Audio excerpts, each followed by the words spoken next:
welcome to T-Pac's Poker Channel. This series of videos will concentrate on progressive knockout tournaments on America's Cardroom. If you've never played a progressive knockout or bounty tournament, give it a try. They are a lot of fun but require a few adjustments in your strategy. Here are a few of my tips. First, you want to register on time. In bounty tournaments, money starts flowing as soon as the tournament starts, so don't wait. Get in there and start collecting those scalps. It's important to get off to a good start. You want to build a stack early so when the opportunity comes, you can go for that bounty. So open your range a bit in the early going and play a little more aggressively. Similarly, if you find yourself with a smaller stack, don't fret. Tighten up, wait until you get a monster pocket, and shove pre-flop. Someone will call because they want your bounty. If your hand holds up, you've got a double up and are right back in the game. These tournaments will feature wild fluctuations in your chip stack. You'll knock a player out, collect a bounty, and have a massive stack. 2 hands later, you go for another bounty and lose half your chips. If you can't stomach this roller coaster style of play, maybe progressive bounty tournaments are not for you. So how does a progressive bounty tournament work compared to a normal bounty? Well, let's say there's an $8 buy-in. Half will go to your bounty in each tournament. In a regular bounty tournament, your bounty is worth $4. Every time you knock a player out, you win $4. That amount never changes. In a progressive tournament, your bounty is initially worth $2, with another $2 as the progressive bounty. If you knock a player out, you win his $2, with $1 is added to your bounty, and $1 added to your progressive bounty. This means your bounty is now worth $3. So if a player knocks you out, they'd win $3 instead of the normal $2. As the tournament progresses, bounties get even higher. If you make it to the final table, even in a smaller field tournament with an $8 buy-in, bounties can be worth as much as $50 or $60 even more. If you win the tournament, you'll likely end up collecting more in bounties than you take in the prize pool. Each week or so, I'll post a new video with some hands from the latest deep run. Don't worry, I'm not making this kind of run in every tournament I play. For each one of these, there are probably 3 or 4 others where I got knocked out early and didn't collect a bounty. So I hope you enjoy these, and maybe I'll see you online. So this tournament did not get off to a rousing start. One of the early hands, I had pocket kings and under the gun, so I did a little bit more than a 2x raise. Folded around to the button who called, and the blinds got out of the way. So the flop comes pretty good. Queen 2-2 with 2 diamonds. I'm thinking that's good. I like that. I bet 10 he calls. So I'm thinking now maybe he's got a queen. I bet 15 he calls again. So when the jack of diamonds shows up, I'm still thinking he's got like ace queen. I check, he bets big, I call, and he flops over, of course, the nut flush. So just like that, I lose 75% of my stack.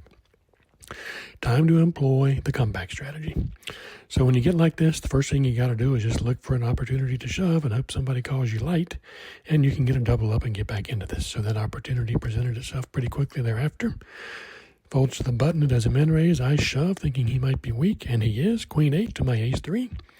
I survive the run out and get a much needed double up. So again, see, people will call you going for your bounty. We'll call light going for your bounty. So now every tournament, you got to get lucky.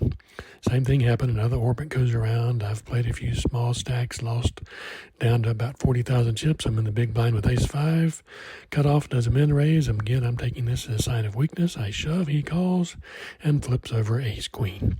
I am dominated, but I flop a 5, survive the run out, and get a much needed double up.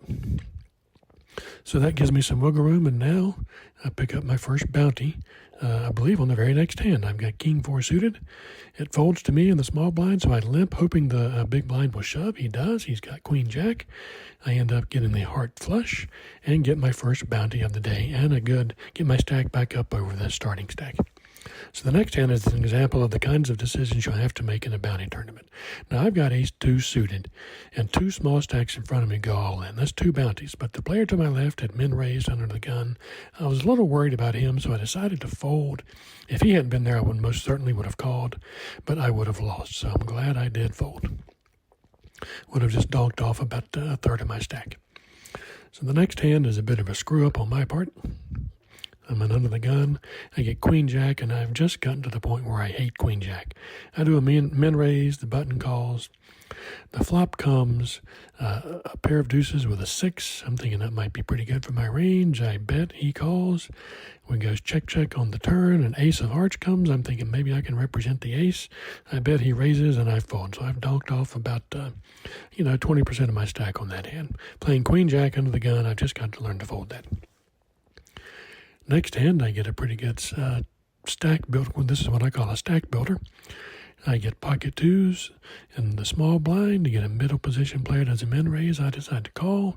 Big blind gets out of the way, so we're heads up. Flop comes ace 3-6. Goes check, check. That's always interesting. Queen comes out, so I decide to bet a quarter pot bet. He calls another ace on the river. I decide to go for it, and he folds. I don't know what he would have had. Maybe king 10, king jack, jack 10, something like that. So the next hand, I pick up my second bounty. So I've played a while, gotten my stack up to about 250,000. I get king jack and the cutoff.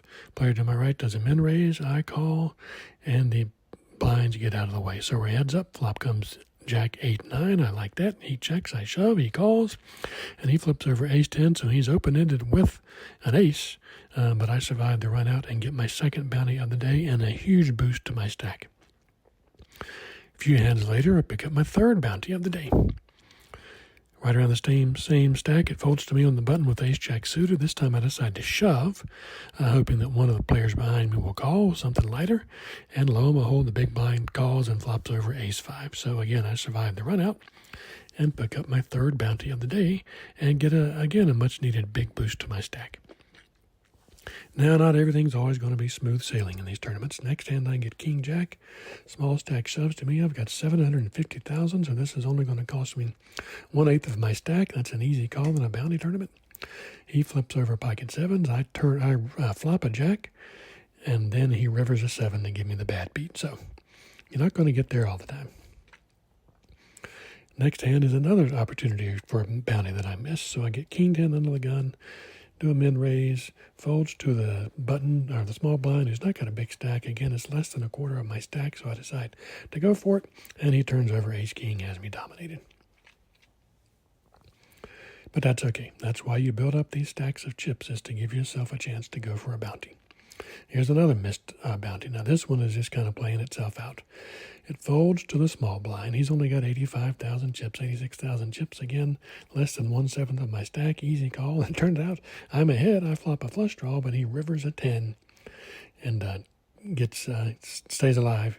But it doesn't matter, because the very next hand, or a few hands later, not the very next hand, I get king jack and a small blind. He shoves. I know he had shoved light before, so I decide to call. The under the gun player got out of the way, and he turns over king 10. So I've got him dominated again, and this time it holds. So I get all those chips back, and I get his bounty. Now, it's not often you get paid with quads, but it was a good example of this. So I've got pocket fives, folds to me. I do the standard min raise, get a caller on the player to my left, and the big blind comes away. So 3-way to the pot, and the flop comes the dream flop, 5-5-9. So I check. Turn comes a queen. I check again, hoping that the button player's going to bet. He finally does. He puts in 30,000. I call. The river is a 2. This time I decide to lead out, because I don't want to give him a chance to check and try to get to showdown if he's got something that he might consider calling with. He turns over king queen, so he did call. I might could have gotten more chips out of him than that one.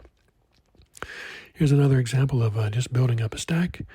I've got ace-jack, folds to me. I decide to do a bigger than normal raise, get a caller from the big blind, flop with an ace. I bet again, and he folds. So, again, pretty big boost to my stack, getting me close to 1 million. I got over 1 million chips at one point, and so I decided to stop recording hands and start focusing on my play. Unfortunately, I didn't realize that once you get knocked out of a tournament on America's Cardroom, you can't go back into the hand history and pick out the hands you want to record on the replay button. So I missed the last few hands. Suffice to say, I went for a few bounties that I probably shouldn't have gone for. I ended up donking off a lot of my stack. I got short stack, so then I tried to employ the short stack strategy. I had a big bounty, so I knew people would want to go after me. So I went all in when I got an ace and a rag, and unfortunately got called by somebody with pocket queens, and I could not flop the ace. But not a bad result overall. Ended up fourth out of the more than 300 entries, and I ended up collecting $88.59 in bounties, so I got a couple of really valuable bounties there in the end, and ended up pocketing $103.24 in prize money for a total profit of the $8.80 buy-in of $183.03. So again, great time was had by all. Almost scooped the entire tournament, and made me just want to come back for more. So I will be regaling you with more of these tournaments as we go forward, trying to drop one every few days or so, and hope you'll learn something and enjoy it along the way.